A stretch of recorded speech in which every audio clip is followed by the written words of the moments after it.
कहानी का नाम है पतंग की उमंग भरी उड़ान। भारत के गुजरात राज्य में एक कोलवड नाम का नगर था।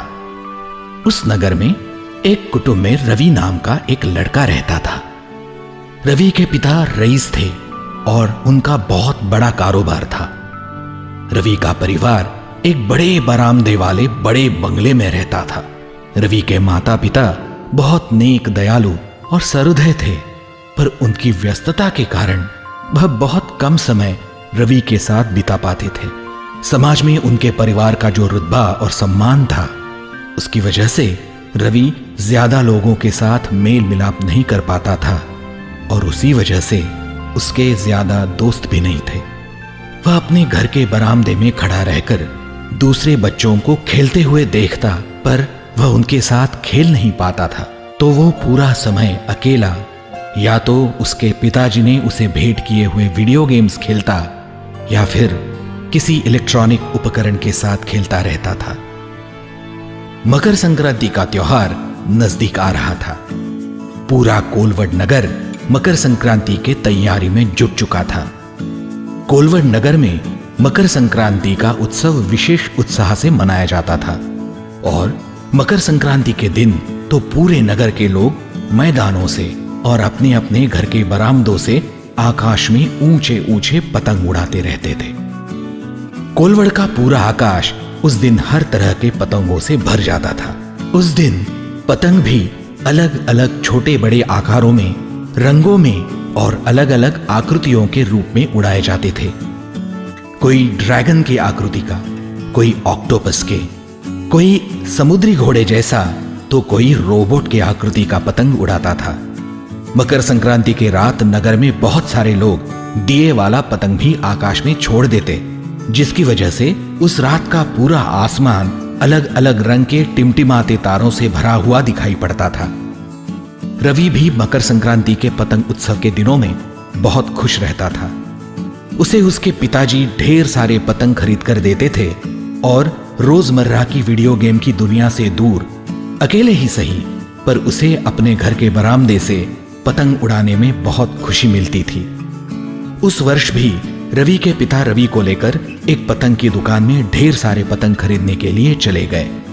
रवि दुकान में रखी हुई पतंगों को देख रहा था। उतने में उसका ध्यान एक लड़के पर पड़ा। वह लड़का दुकान में आए हुए ग्राहकों को पतंग बेच रहा था।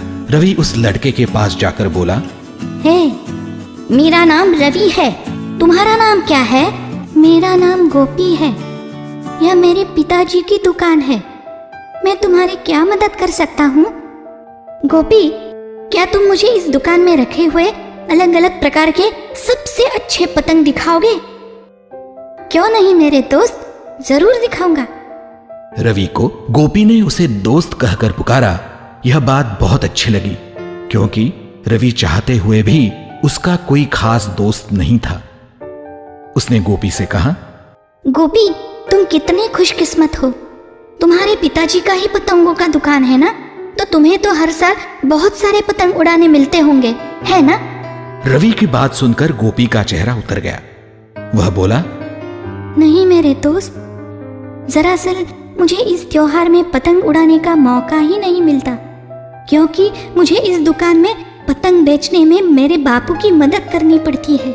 यहाँ का हर एक पतंग बेचना हमारे लिए जरूरी है, क्योंकि सब पतंग बेचकर ही बापू हमारे घर में खाने का और बाकी जरूरतों का सामान ला सकते हैं। तो उन्हें मदद करना मेरा फर्ज है।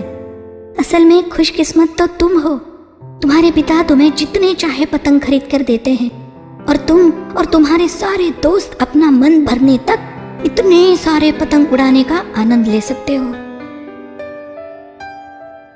अरे गोपी, मैं तुम्हें क्या बताऊं, मेरा कोई अच्छा दोस्त है ही नहीं और मेरे पिताजी उनके काम में इतने व्यस्त रहते हैं कि मेरे साथ पतंग उड़ाने के लिए उन्हें समय ही नहीं मिल पाता है।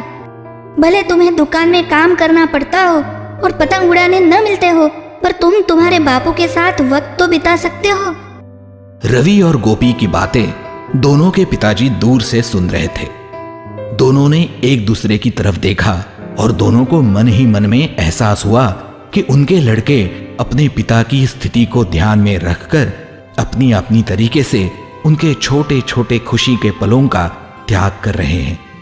रवि के पिता ने गोपी के बापू से कहा, मैं एक प्रस्ताव देता हूं। अगर मैं आपकी दुकान से ढेर सारे पतंग खरीद लूं, तो क्या आप गोपी को दुकान में रखने के बजाय रवि के साथ पतंग उड़ाने के लिए हमारे घर भेज सकेंगे? गोपी के बापू ने भी प्रस्ताव मान लिया और उन्होंने गोपी को मकर संक्रांति के दिन दुकान में पतंग बेचने के बजाय दुकान से निकलकर रवि के साथ पतंग उड़ाने की अनुमति दे दी। गोपी और रवि दोनों इस बात से बहुत खुश हुए।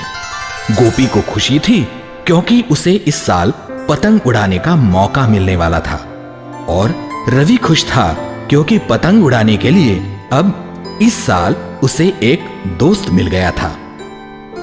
मकर संक्रांति के दिन दोनों गोपी और रवि के घर के बरामदे में पतंग उड़ाने की तैयारी कर रहे थे। इतने में दोनों ने देखा कि रवि और गोपी दोनों के पिताजी उनकी तरफ आ रहे थे। उन्हें देखकर रवि और गोपी दोनों अचरज में पड़ गए। उनके नजदीक जाकर रवि के पिताजी बोले, हमने आज मकर संक्रांति के दिन गोपी के घर वालों को दावत पर बुलाया है। आप दोनों की माएं दावत के प्रबंध में लगी हुई हैं, तो अगर तुम दोनों को ऐतराज ना हो तो क्या हम दोनों भी आप दोनों के साथ पतंग उड़ा सकते हैं? ये बात सुनकर रवि और गोपी फूले नहीं समाये। दोनों अपने अपने पिताओं के प्यार और कृतज्ञता के भाव से उनके आलिंगन में बद्ध हो गए।